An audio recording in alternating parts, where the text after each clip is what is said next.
Oi, gente, meu nome é Fernanda e eu vou falar um pouco sobre a construção do lugar das raízes. A construção do lugar das raízes permite a gente ter uma noção melhor da localização dos polos quando a gente conhece só a função de malha aberta e a ferramenta útil também para projetar controladores. Aqui a gente considera como um exemplo esse diagrama de blocos e esse GDS para a gente poder já aplicando na prática os passos para a gente construir esse LGR. Bom, o primeiro passo é você determinar o LGR no eixo real. Para isso a gente lembra de duas coisas, que o G de S vezes H de S é igual a menos 1, ou seja, o módulo disso é igual a 1, e a contribuição angular de mais ou menos 180 graus. Bom, se a gente traçar aqui os nossos polos, a gente pode observar que se a gente pegar um ponto aqui de menos 2,5, a gente não vai ter um ângulo de 180 graus, a gente vai ter maior ou menor do que ele. A gente pode observar aqui, ó, se a gente pegar um ponto de menos 1, ele vai ter um ângulo de 180 graus. Então, qualquer ângulo aqui, ó, entre essa reta aqui, meio torta, vai ser de 180 graus. O segundo passo é a gente determinar as assíntotas e os centroides. As assíntotas são para onde a reta tende ao infinito. Para isso, a gente aplica aqui o limite na G de S, vezes H de S, quando S tende ao infinito. Então, a gente tem aqui que a gente vai ter 3 assíntotas, ó. Então, a gente pode aplicar quando n igual a 0, vai ser mais ou menos 60 graus, n igual a mais ou menos 180, e n igual a 2 é mais ou menos 60. Depois a gente pode fazer o centroide, achar o centroide, que é para onde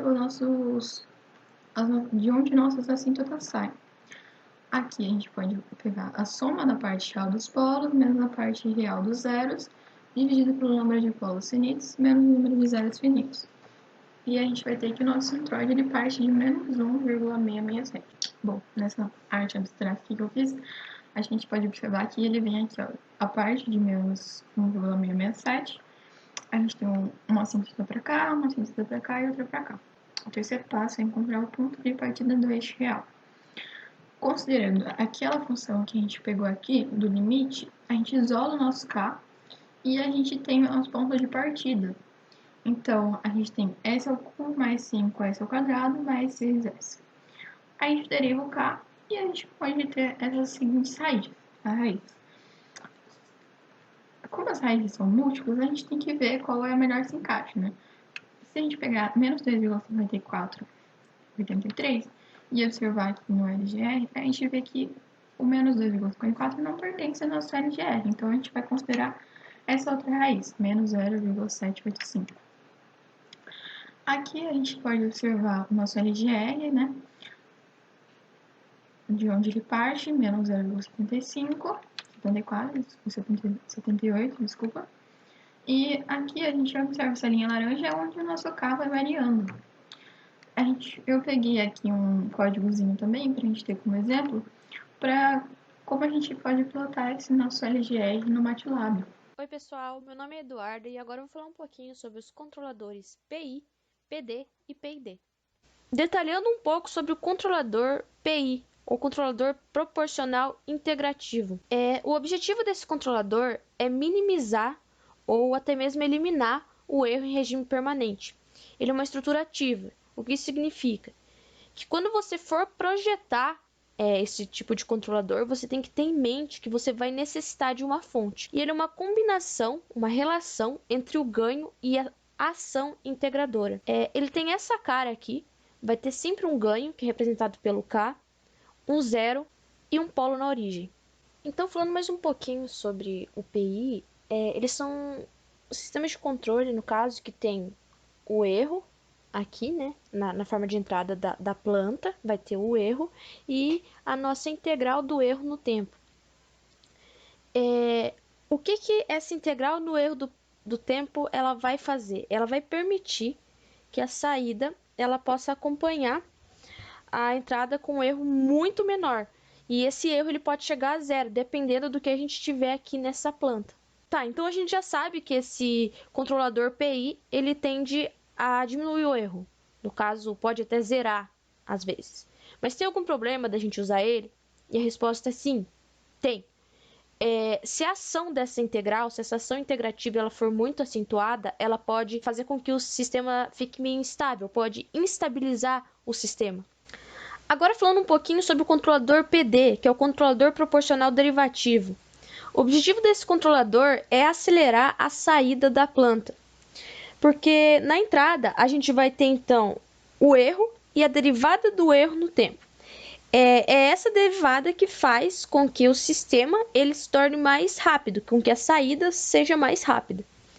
Ele tem essa cara aqui, como eu falei, aqui é a partir do erro, né? E aqui é a derivada do erro no tempo. E aqui está a nossa planta. Na saída, ela tem tudo para ser mais rápida. Porém, essa velocidade ela pode ser traduzida, às vezes, em oscilações indesejadas na resposta do nosso sistema. Então, às vezes, essa velocidade ela pode causar oscilações que a gente não quer. Para finalizar, vamos falar sobre o controlador PID, o controlador proporcional integrativo derivativo. Ele conjuga os efeitos do PI e do PD num único controlador. Ele une as ações derivativas e integrativas. Então, como isso vai funcionar? A integral do erro no tempo, ela permite que a saída saia com um erro bem menor. Já a derivada, ela vai acelerar a saída. Por que ela acelera a saída e por que é importante acelerar essa saída? Porque ela compensa a lentidão do componente da integral.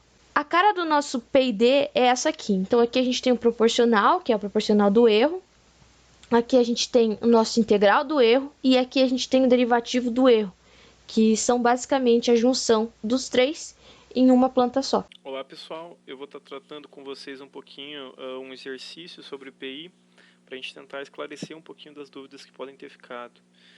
PI a partir de LGR, claro.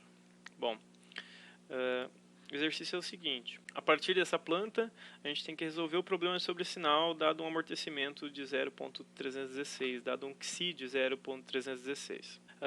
Vale ressaltar que nesse caso a gente quer manter as características da planta, então a gente, juntamente com o controlador PI, que se vocês se lembram equivale a colocar um polo na origem, a gente vai adicionar também um zero muito próximo da origem para anular o máximo possível desse polo que pode causar a lentidão no nosso sistema, certo? Bom, então, plotando o nosso lugar geométrico das raízes, a gente pode lembrar que o XI está diretamente associado a um ângulo. E com esse ângulo a gente pode descobrir um valor de S. Tá? O que esse S dentro da nossa planta vai nos dizer? Bom, aqui é o valor de S, e com ele a gente pode calcular as seguintes coisas. Se vocês se lembrarem, essa relação vem da realimentação negativa. Tá? E aqui a gente tem que módulo de G de S, H de S, tem que ser igual a 1 se o S pertence ao LGR. Então é o seguinte, aqui dentro vai ter um valor K, e esse valor K vai nos ajudar a identificar essa dinâmica da planta, em que ponto que a gente quer projetar esse controlador PI. Bom, descobrindo o K aqui dentro, a gente pode, na segunda relação abaixo, agora encontrar Kp, que é essa constante proporcional do controlador PI.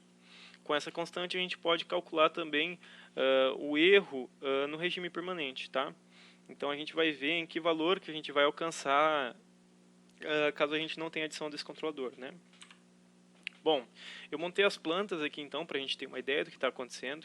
Acima a gente tem a planta sem a adição do controlador PI, e abaixo a gente tem a adição da planta com o controlador PI, e dá para ver ali que a gente adicionou um zero em 0.1 para a gente poder tentar eliminar aquela lentidão que pode causar, certo? Então aqui a gente tem a resposta do nosso sistema.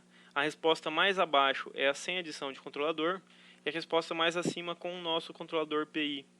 Então a gente pode ver que a resposta em regime permanente do sinal sem o controlador, ele jamais vai chegar a 1, certo? Então essa adição do controlador do tipo PI é muito útil em vários casos. Por exemplo, se a gente estivesse tentando atingir um nível de tensão de uma fonte, a gente nunca conseguiria somente com uma planta pura, né, com a planta sem adição desse tipo de controlador.